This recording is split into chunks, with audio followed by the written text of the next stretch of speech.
We're overlanding in our Jeep Gladiator and rooftop tent. We've just traveled around Baja, Mexico in our rooftop tent for 5 weeks. We'll show you all the ins and outs and what we learned. There's a few tricks we learned to make it more comfortable, fast to set up, and easy to take down. We may be stuck, but never lost.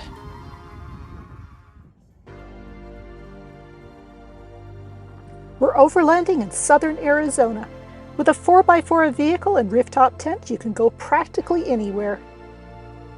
The first thing you need to do when setting up your rooftop tent is to get the vehicle level. Check the area where the ladder comes out to make sure there's no tripping hazards. This RoofNest ladder is 8 feet long. It'll extend quite a bit. It helps to have a step stool, but using the running boards and tailgate can achieve the same thing. This RoofNest has an elastic that must be released before the ladder is pulled out.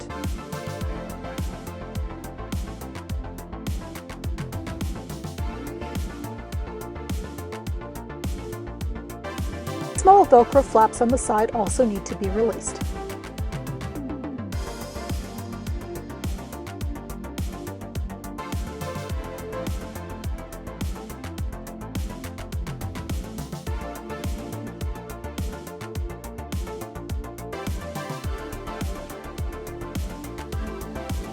The top rungs of the ladder can be shortened so the tent folds out flat.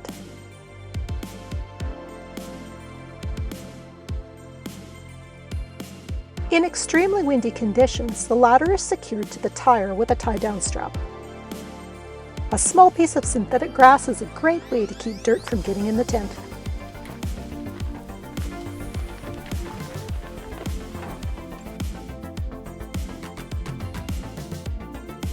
The small Velcro straps on the side close up the gap to keep the bugs from getting in.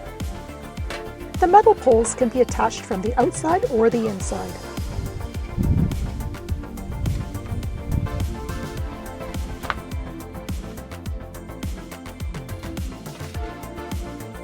One thing worth mentioning is that you will have to go up and down the ladder for bathroom breaks.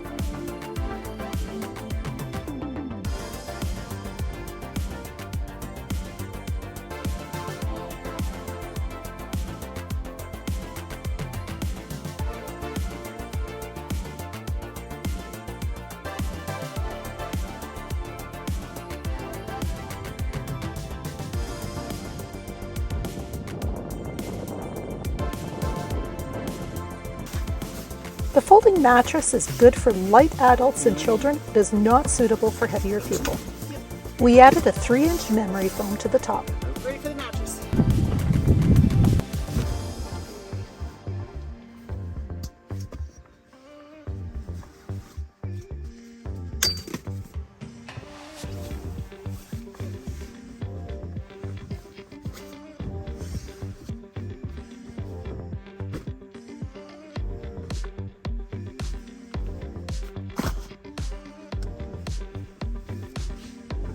In case you're wondering what the white string is above my head, we hang the iPad there to watch movies at night.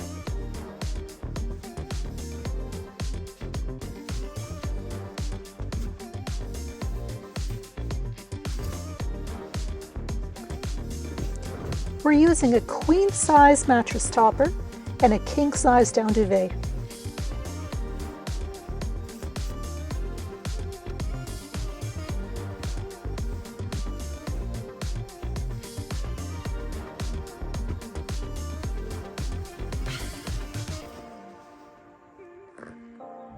The RoofNest has this epic skylight, and if you didn't know, you can actually take the rain fly off and stand up.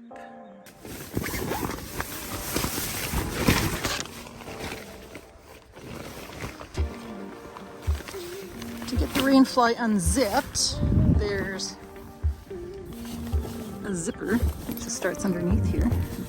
You can just get the whole thing off. Or if you want to be a little bit lazy, just flip it over the back. You have this phenomenal 360-degree view at the top of your roof nest that you can take excellent pictures out of.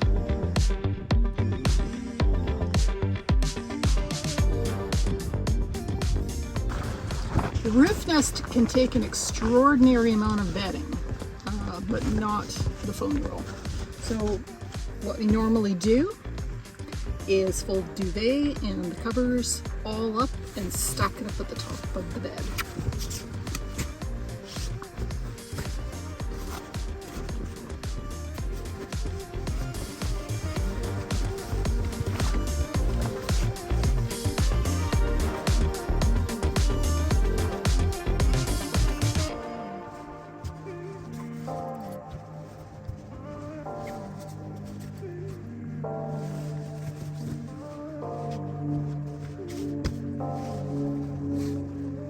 Just like that.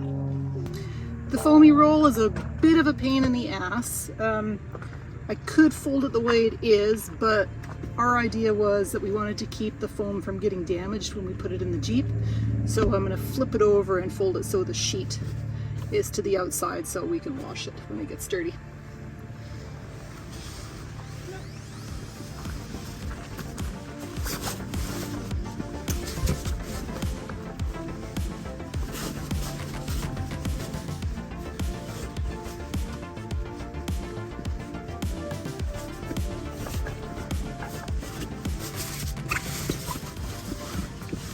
So to keep the end of the foamy from getting away on me when I'm rolling it up, I'm just going to tie the end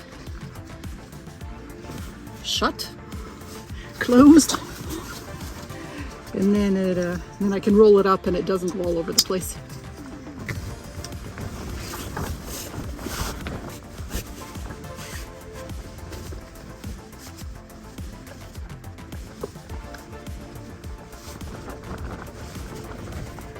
The foam topper may be a pain in the ass to put away, but it's so worth it to have a comfortable night's sleep.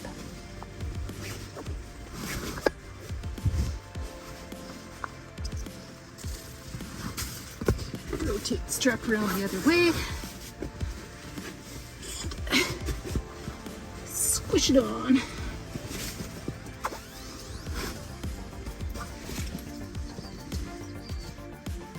I'm using a large rock strap. Never regret buying these things. All right, Michael, are you ready for a foamy? Okay, send it.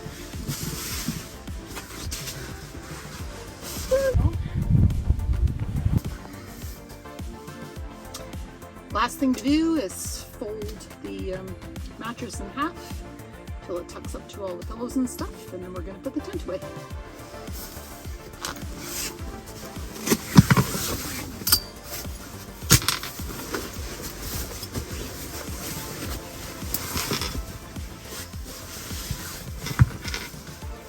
Pull it up until it aligns with the hinge. And that's it. It's ready to get tucked away.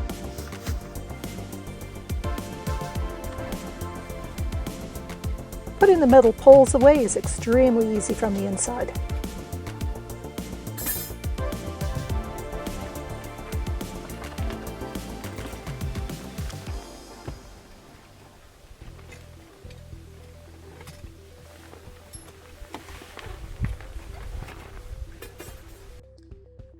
This is things that you have to do before you fold the roof nest up. Number one, if you've used the keepers for the struts, in case it was really windy, you need to take those out. Make sure that all the pockets are emptied. Do up the flaps, but leave a little bit of a gap, because when this thing gets folded in, all the air gets trapped in here and it needs a little bit of an escape. So I've got little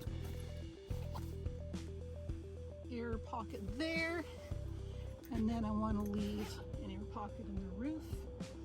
And then what else do I need to tell you about?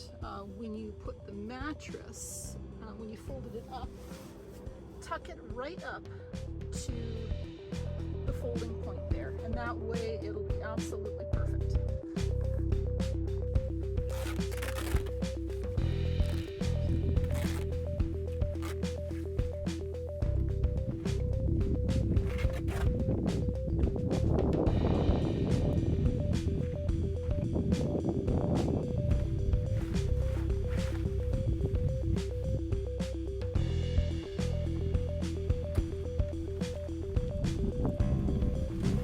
Notice how the sides don't billow out at all because we've left that gap for the air to escape.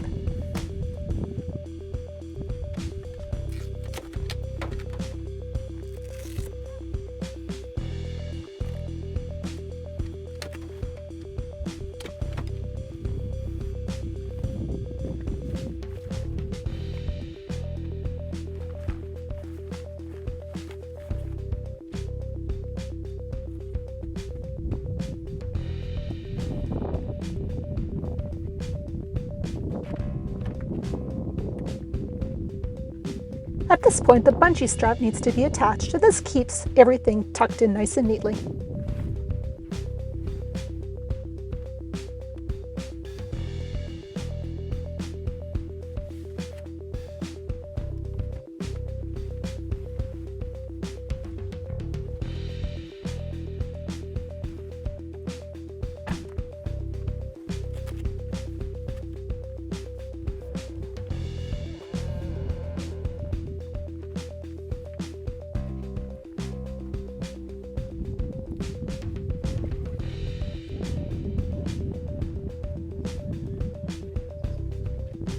Now the pull-down strap needs to get tucked up onto the inside.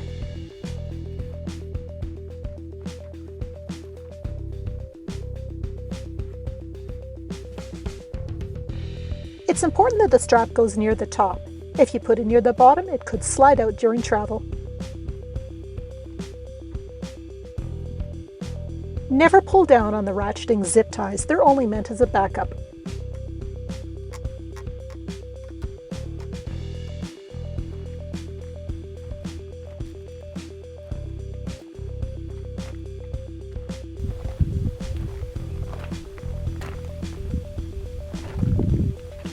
Best thing ever invented for rooftop tenting is a little piece of grass.